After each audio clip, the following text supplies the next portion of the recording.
This is the Santa Catalina Channel, a 26-mile wide stretch of the Pacific Ocean separating the city of Los Angeles from Catalina Island.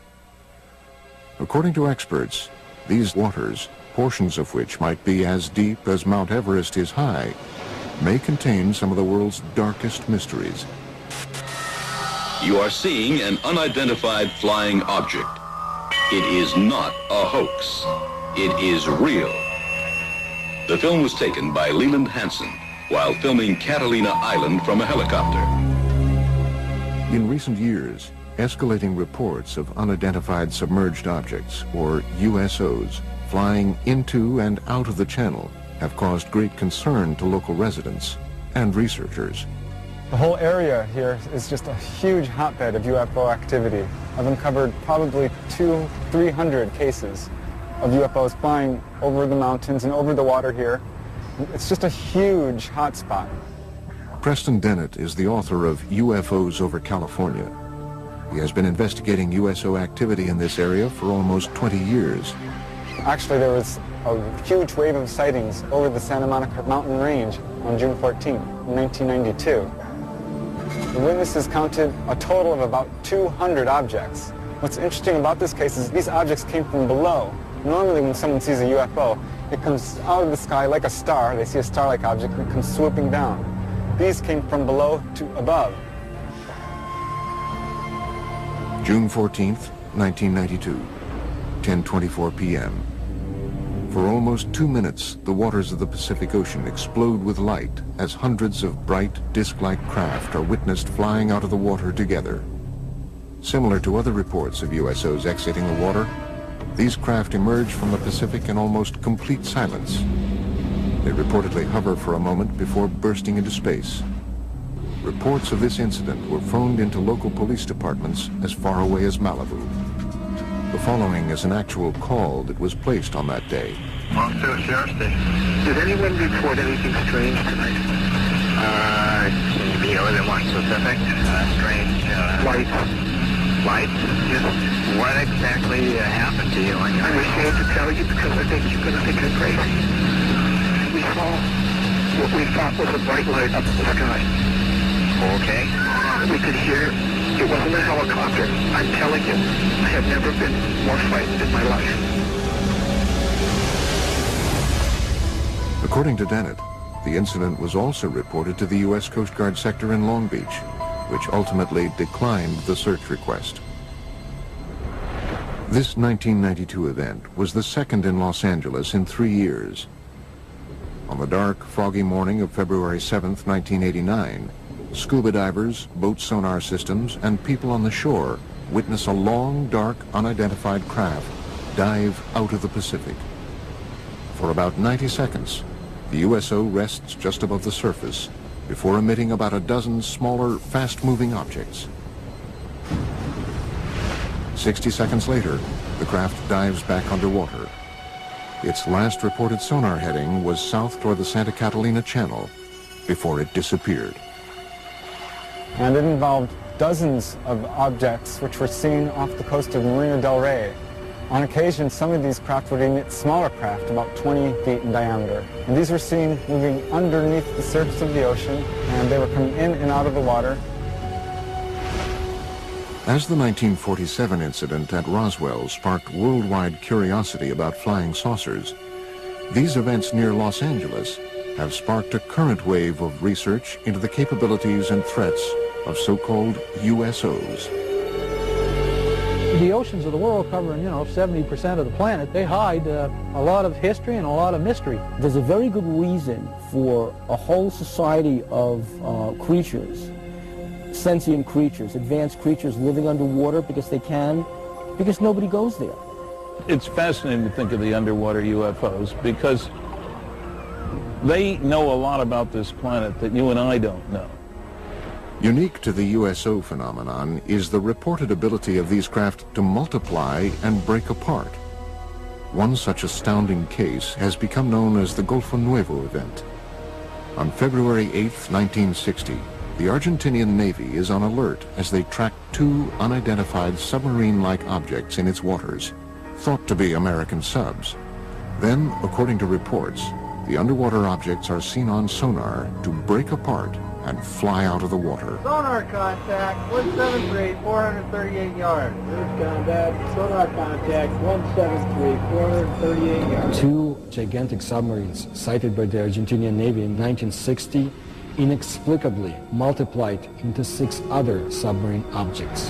The Argentinians were never able to catch them or destroy them because the objects simply disappeared. The case even caught the attention of the Soviet Union's most senior officials.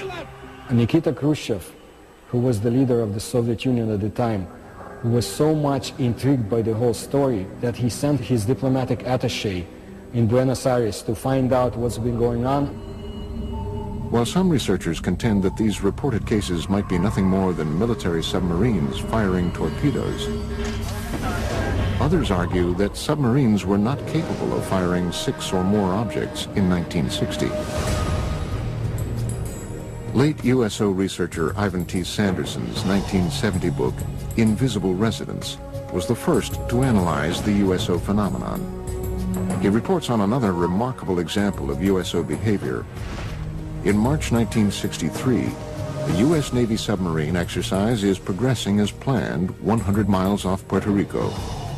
Suddenly, one Navy sub abruptly breaks from its assigned route after picking up an unidentified object traveling at speeds in excess of 150 knots. The submarines are astonished by the depth at which the unidentified craft is moving, 20,000 feet underwater. It gave the acoustic signature of a single propeller type of motion through the water, and it was tracked at depths down to 20,000 feet, whereas a typical crush depth for a submarine would be 7,000 feet. So this thing, whatever it was exceeding the technical capabilities of submarines at that time and even today. The vessel is tracked for almost 4 days by the entire carrier group. The object would reportedly propel away at impossible speeds and then stop and rest, allowing for continued tracking by the Navy. Reports about this event were sent back to Sinclair Fleet Headquarters in Norfolk, Virginia. However, an official determination into what was seen on sonar that afternoon was never made. But according to reports, the Navy lost track of the craft after midnight on the 4th day. It was never picked up on sonar again. Nobody advanced a theory as to how somebody could move that fast. We have reports of USOs going into and out of the water, but we don't have any of the technical data. Flying saucers that are above the ground, people see them. But what's underwater, the Navy sees them. And the Navy isn't talking about what it's finding.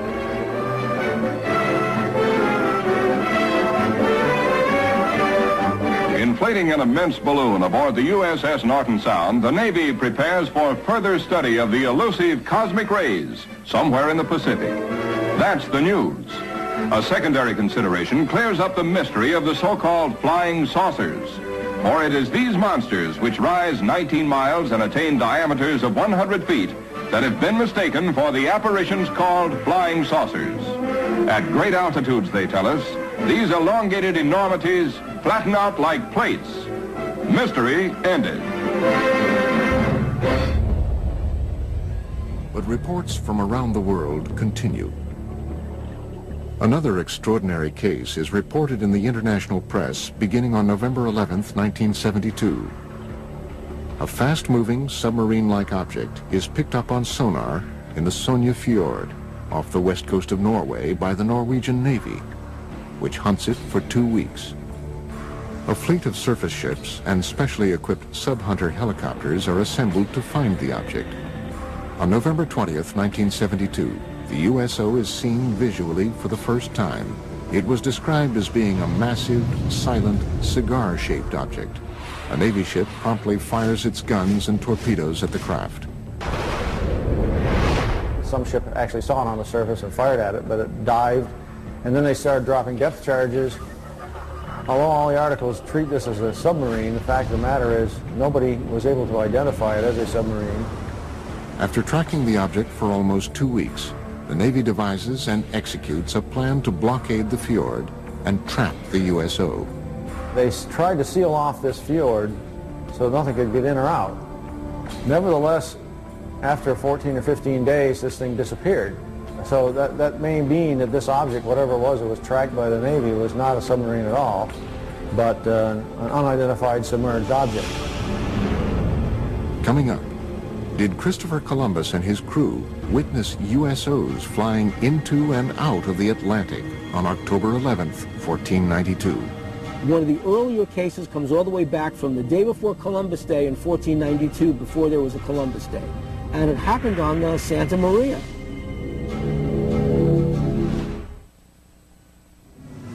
October 11th, 1492, 10 p.m. A calm, clear night. Christopher Columbus and his crew move slowly across one of the deepest ravines of the Atlantic and through the Bermuda Triangle. Below them is almost 4 miles of water. Suddenly, unearthly lights are seen flashing across the bottom of the ocean. One of the earlier cases comes all the way back from the day before Columbus Day in 1492, before there was a Columbus Day. And it happened on the Santa Maria. This person's name was Gutierrez. And Gutierrez was on the Santa Maria with Christopher Columbus and noticed an object rising out of the water, a disc-shaped object. A great flash of light with a level of brilliance unlike anything known at the time suddenly erupts from the sea to the sky, startling Columbus and his crew of 120 aboard the 3-ship Spanish fleet. In less than 5 hours, they would discover the New World. Christopher Columbus maintained a log in the ship. It describes what could be interpreted as a UFO event. They saw, in the description given in the logbook, the flickering of a wax candle going up and down in the night. It couldn't have been a campfire on ground because it was beyond the horizon. This possible USO incident is more than just legend and lore. For the first time ever, original text from Columbus's log has been made available to the History Channel by archivists at Fordham University, custodian of a rare handwritten copy of the journal. The October 11th, 1492 sighting was not an isolated occurrence. Over the 2-month journey, Columbus's log exhibits a consistent pattern of cryptically reported peculiar incidents, including unexplained sightings and unusual events in outer space. The following is from an entry on September 10th, 1492, the halfway point of the voyage. The crew of the Nina stated they had seen a garajo and a water wagtail, but these birds never go farther than 25 leagues from the land. From an entry September 11th, 1492. Saw a large fragment of the mast of a vessel, apparently of 120 tons, but could not pick it up. Entries on both September 17th and September 20th indicate that stars or other unidentified lights in the sky are seen to move.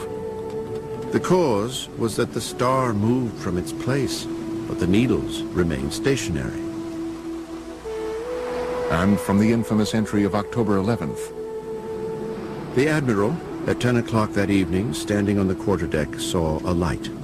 Calling to Pero Gutierrez, he told him he saw a light and bid him look that way, which he did and saw it. The Admiral again perceived it once or twice, appearing like the light of a wax candle, moving up and down. Is it possible that these strange events, recorded during the most fabled nautical journey in history, were the result of otherworldly vessels tracking Columbus's fleet? Some suggest, however, that any interpretations or rationalizations that might be gleaned from Columbus's log are not the whole truth. If Christopher Columbus saw a strange thing come out of the water, fly around his ship, and then take off, would he have told anybody about it? They'd have locked him up in the brig instantly. The guy's crazy, because things can't do that. One of the earliest USO reports comes from 329 BC. After witnessing what he described as shining shield-like objects flying into and out of the Jaxartes River in India, Alexander the Great was so convinced that he witnessed otherworldly vessels, he spent the final 6 years of his life searching for evidence of these objects in a diving bell, believed to be the world's first submarine. Some conclude, however, that Alexander's underwater adventures had a greater goal, finding and conquering the one kingdom that had eluded him, Atlantis. Well, Atlantis first enters literary history in the philosophical dialogues of Plato. These are the Timaeus and the Critias. The gods, bothered by the attitude of the Atlanteans, decided to destroy Atlantis. In one day and one night, they destroyed it with a cataclysm, and it sank. To this day, researchers continue to speculate about Atlantis as a hub of USO activity. The legend of Atlantis definitely is based on knowledge, probably lost by today, of some secret underwater civilization. Atlantis's supposed location in the Mediterranean would have provided USOs a convenient position from which to monitor human civilizations and their shipping routes to and from Asia Minor, Rome, and Athens. The Mediterranean was the cradle of ancient civilization. The Phoenician traders traveled back and forth between the Middle East and Greece across the Mediterranean. If there were a culture of either aliens or original inhabitants of planet Earth who wanted to seed the planet, to seed humanity with myth, the Mediterranean is a natural base for them to set up an underwater facility. Well, I don't know if Plato was talking about unidentified submerged objects when he came up with Atlantis, but I suppose there are people who, number one, assume that Atlantis is real, number two, that it's somewhere in the Atlantic, number three, that it's buried under thousands of feet of water. The ancient Athenians, however, were not the first to record stories of unidentified objects in the oceans. Experts believe the ancient Egyptians may have even recorded sightings in their hieroglyphic drawings. In ancient Egypt, in the temple at the city of Abydos, somebody made an inscription, a depiction of a submarine. There was another depiction of an object that looks like a helicopter. Who made it? How did the ancient Egyptians know about it? We have no idea. One of the earliest European cases is a series of reported English sightings in the 11th century. One of the oldest cases I have on the site goes back to the year 1067. It has to do with people in the countryside seeing something flaming in the sky that came down to earth, lit up the countryside, and then went up again, and then into the sea. Carl Feint has been researching USO phenomenon for almost a decade. His internet site, waterufo.net, has an archive of over 900 current and historic USO reports. According to Feint, one of the 20th century's first cases was reported in detail in the Philadelphia Inquirer on August 1st, 1904. A British cargo ship, the Mohican, en route to Philadelphia was, according to the paper, enshrouded in a strange metallic vapor which glowed like phosphorus. I have found out recently that that case is a heck of a lot more detailed and scary than originally shown. The captain and the crew confirmed that an object came across the ocean, a cloud, approached the ship, and it was glowing. Not a meteor, going straight down. It's coming across the sea. As it came towards the ship, the captain was trying to distract the crew to get them to do something different, and get over the fear. They couldn't move anything while the cloud was around the ship. The Inquirer further reports that during the event, the ship's compass revolved with the speed of an electric motor, and the sailors were unable to raise pieces of steel from the magnetized decks. The story goes on to quote the Mohican's Captain Urquhart, who confirms that the account is vouched for by every man of the crew. But perhaps the most astounding USO-related event, according to experts, is a Canadian case from 1967. The Shag Harbor case is the most important USO case in documentation. The UFO moved underwater to a different point. A second UFO joined it. Coming up, we visit Shag Harbor, Nova Scotia on the 38th anniversary of this crucial USO incident. On October the 4th, 1967.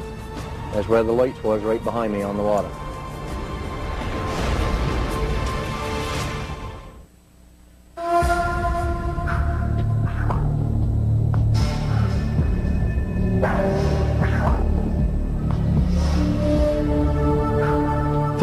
years ago today, October 4th, 1967, approximately 20 after 11 in the evening, something happened in Shag Harbor that became quite memorable in later years. The night of October 4th, 67 has become known as the Night of the UFOs among many UFO researchers. The Shag Harbor incident has become the best known aspect of that night. Chris Stiles and Don Ledger have spent the past decade researching the 1967 Shag Harbor USO incident. The case, widely reported throughout Canada at the time, had been largely forgotten in subsequent years. Their 2001 book, Dark Object, reopened the case, shedding new light on the many reported USO events of that night and the weeks following. The reason that the Shag Harbor incident came to the forefront and kind of eclipsed the importance of the other sightings from the Night of the UFOs is simply the fact that it's the one case where something came down out of the sky and crashed into the water. You know, it made a noise, it made a flash. It's also unique in the sense that nobody reported a UFO. Several calls came in very quickly to the nearby Royal Canadian Mounted Police Detachment, and those reports said simply that people had seen lights, or perhaps an aircraft had crashed into the waters of what they called the Sound. The interest and the concern was totally for the possibility of survivors. Nobody reported a UFO.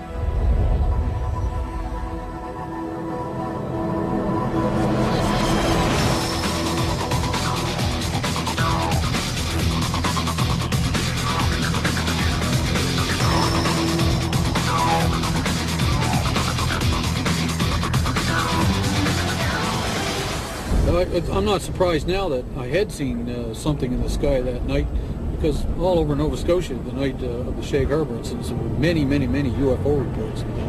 Just up around the bend, we'll be coming into Shag Harbor, and the site crowd gathered, watched whatever it was that happened here 38 years ago today.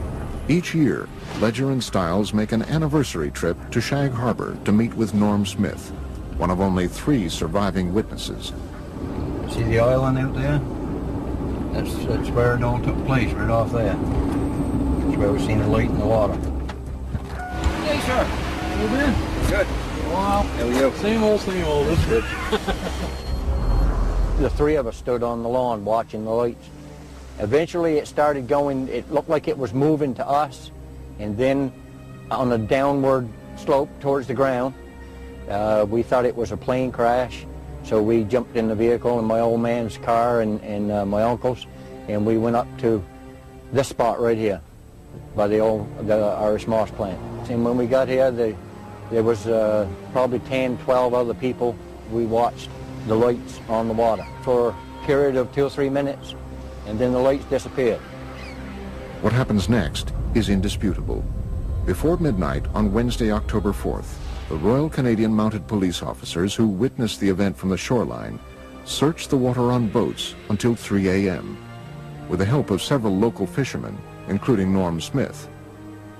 At noon on Friday, October 6th, Canadian Navy divers from Halifax arrive and search the area through the weekend. Eventually, 7 divers were dispatched from the Fleet Diving Unit in Halifax and taken down to Shag Harbor.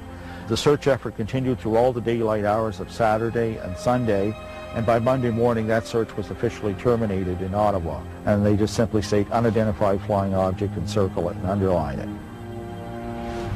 According to government reports, the object travels from the south to the north along the Nova Scotia shoreline. At one point, it stops and hovers. Then at approximately 11:20 p.m., it enters the water at a 45-degree angle, 300 yards offshore. Directly behind me where we seen the lights, right at Bomb Portage Island, directly behind me. When the Royal Canadian Mounted Police officers that had responded to the call arrived at the shoreline of Old Highway number 3, the UFO was still moving upon the surface of the water. The object also appeared to be leaving a trail of dense yellow foam. In the weeks following October 4th, the story becomes even more mysterious.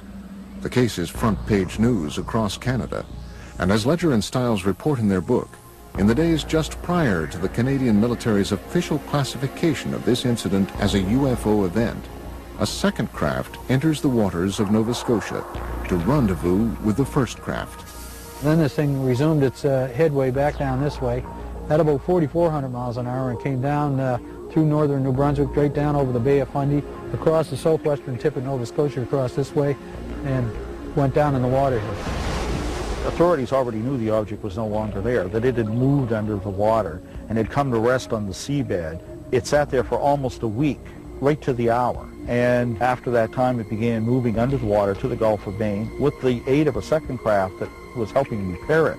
And the two of them broke the surface of the water and flew away out over the Gulf of Maine. Interestingly enough, there is a second report of a sighting 1 week in Shag Harbor of two sets of lights, one orange, one yellow, leaving the water and flying away. This case continues to inspire debate and continued research into the events of October 4th, 1967. There are a large amount of primary documents that support interpreting Shag Harbor as a crash scenario of a UFO. And in one of the paragraphs, it actually says a preliminary investigation has been conducted, and it has been discovered that this object is not the result of a flare, float, downed aircraft, or in fact any known object. I didn't know then, back 30-odd years ago, I didn't know whether it was a UFO or what it was. But nobody will ever make me believe that there was nothing there, because it was. Coming up, seen for the first time, video evidence of what might possibly be a USO emerging from the waters of Laguna Cartagena in Puerto Rico. And they are coming towards Laguna Cartagena. And later, a University of California scientist reveals that supersonic speed by deep-sea UFOs is not only scientifically possible, but likely. A region with perhaps the longest legacy of USO activity is the area around Puerto Rico. As the mysterious southern point of the Bermuda Triangle, the island has been at the center of USO debate for decades.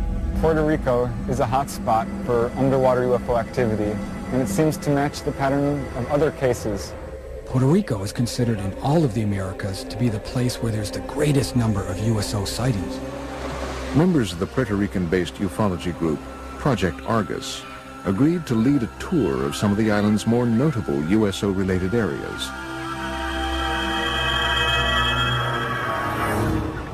Laguna Cartagena is an isolated lake near the southwestern corner of the island. It has become linked to much of Puerto Rico's reported USO activity. I have been conducting investigations for years in Laguna Cartagena, where there's also a lot of secrecy about USOs.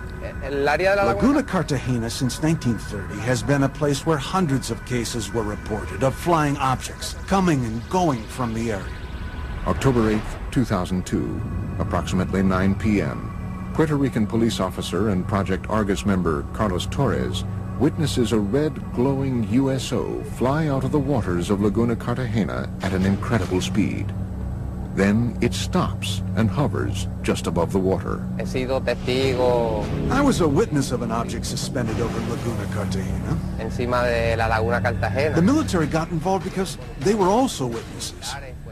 The object flew away and then back from Monte Indio. And it stopped and hovered over Laguna Cartagena. After hovering for several minutes over the area, the object was seen to crash back into the lake. Another Argus member, Giuseppe Quiñones, believes he captured the same object on videotape in 2004. I took a video on November 20th, 2004, in the immediate area of Laguna Cartagena. Seen for the first time, possible video evidence of a USO near this enigmatic lake. The brightly lit craft-like object was seen emerging from the water. Here, it hovers for almost 1 minute before flying away. In the mid-1990s, several attempts to disprove the USO activities were made, despite hundreds of witnesses that said they saw lights going in and coming out of the water. They have been seen all over Puerto Rico. Specifically, the most mentioned places are Laguna Cartagena and Route 303. The region of Lajas, through which Route 303 runs, has been another source of significant USO and UFO reports. including a possible 1997 crash on Monte Indio that left behind a scorched earth impact zone and many unanswered questions. In May 5, 1997, an UFO crashed there, burned many lands on the top of the mountains, and there was federals that night, and they obtained something that we don't know, an UFO. After this 1997 incident, local government officials began to take USO and UFO reports more seriously. As a direct result, the mayor of Lajas, Puerto Rico, recently designated the roadway through the heart of Puerto Rico's UFO country as UFO Route 303. But for now, other USO-related events around the island are far more pressing for experts. In the hills around Lajas, a mysterious government aerostat, a tethered balloon-borne radar, is frequently launched up to 3 miles in the air, ostensibly to monitor air traffic and weather. However, USO researchers believe the balloon's real function is actually covert, to observe and record UFO and USO activity. There was a government document in the legislature where a secret investigation was conducted. Not public, but secret, about the USO events in the waters. But the document states that they do not pose any danger to humanity. The volume of USO reports from around this small island have prompted many to speculate that the deep waters directly below the southern tip of the Bermuda Triangle, just offshore, conceal more than USOs. Experts and researchers from around the world believe they possibly obscure a major USO base as well. It is suspected that there's a base between La Paguera in an area near Cabo Rojo. It is also supposedly very deep and cavernous, and it goes as far as Laguna Cartagena. The motive for them coming in and out of the water is so that they are able to enter in one area and come out in a different area in the underwater basins. Could all of these events simply be tied to local mysticism, or perhaps the cultural sway of the Bermuda Triangle? In Puerto Rican culture, the majority of the people here, even though they talk about the Chupacabra and the Bermuda Triangle, they do not believe in any of this. Or is there possibly something more?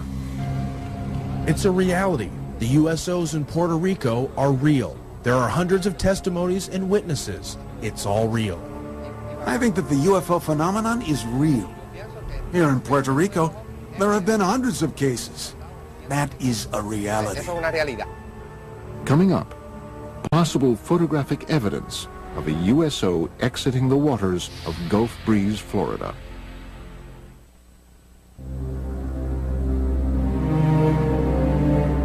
It is believed that unidentified submerged objects are able to move through our oceans and seas in ways that defy all principles of modern physics. Experts are confounded by the ability of these vessels to reportedly travel at extreme depths, pass through ice with impunity, and traverse water at supersonic speed. These kinds of craft, ostensibly, can travel underneath the water because they are impervious to water, just like they're impervious to gamma rays, cosmic rays, impervious to anything that gets in the way of their traveling in space. According to all information, we are dealing with a very advanced technology. They circle ships and next thing you know, dive into the water. It's not a barrier to them. They just go from one medium to another. In late 1969, while conducting their regular Operation Deep Freeze ice-breaking exercises near Antarctica, U.S. Navy sailors aboard the USS Calcaterra reportedly witness an unidentified submerged object with some extraordinary capabilities. Ivan Sanderson in Argosy magazine, where he talks about an event somewhere in the Arctic when an object came up through the ice and took off. Really sort of burrowed its way through. A large submarine-shaped object at least 100 feet long is seen bursting out of the frozen ocean through several yards of solid ice at an incredible speed. But this case, however, is only one of many similar incidents reported by navies around the world. I know of one case that occurred near Leningrad. In the winter of 1976, a USO broke down through the ice, maneuvered underwater, and then again broke back out through the ice. They do melt ice. Now, if you had a meteor, the dynamics of the thing would break the ice into chunks and scatter them all over the place. With the UFO, it's a clean hole. USO witnesses have also reported seeing waterspouts beneath USOs as they exit the water, including Ed Walters, a resident of Gulf Breeze, Florida, who snapped this never-before-seen Polaroid picture of what appears to be a USO above a tornado-shaped waterspout on July 7th, 1988. So he was looking north towards Gulf Breeze across the Santa Rosa Sound, a distance of about 7,000 feet. He noticed that the water down beneath the object started to get all foamy or something. He could see it dancing around, and all of a sudden this column of water went up and contacted the bottom of it. The picture that he took actually shows that. Such cases have caused some experts to assert that USOs might possibly use water as a fuel source.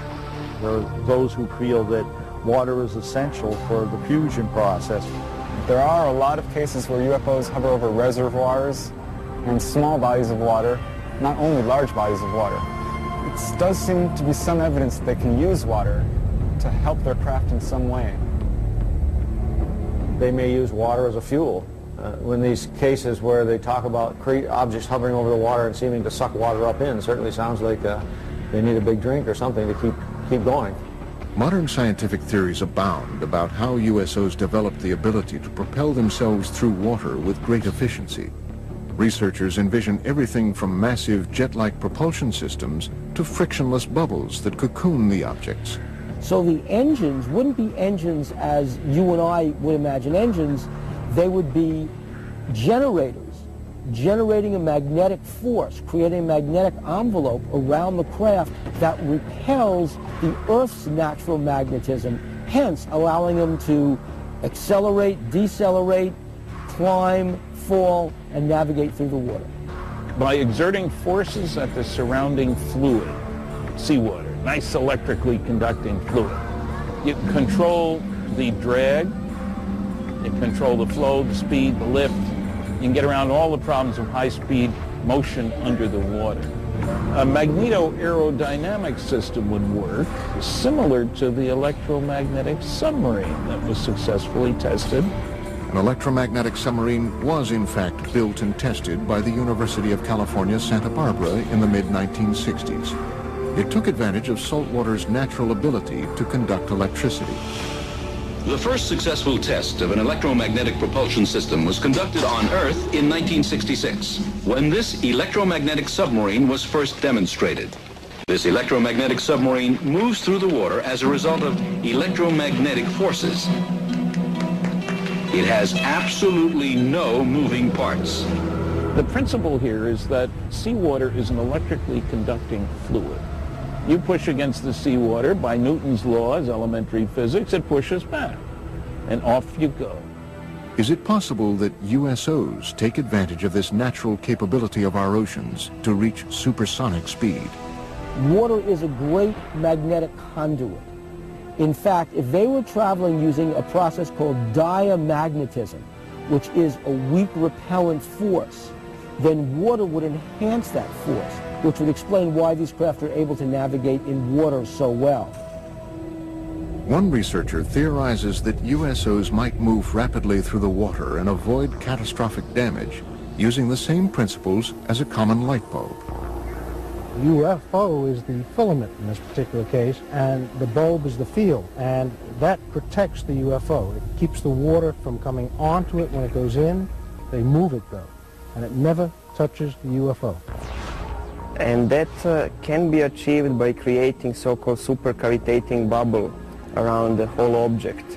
In that way, whole object travels together with a bubble of water vapor. Marco Princivac is a professor of mechanical engineering at the University of California, Riverside. He devised an experiment for the History Channel demonstrating the physics behind possible supersonic movement through the water. Basically, the only thing that you can play with is a shape of a vehicle. And it will deviate from standard shapes of a submarine. To demonstrate how different shapes can produce the conditions for supersonic underwater travel, Princivac and his team force an underwater current along with green dye and high-powered lasers around different submersed objects.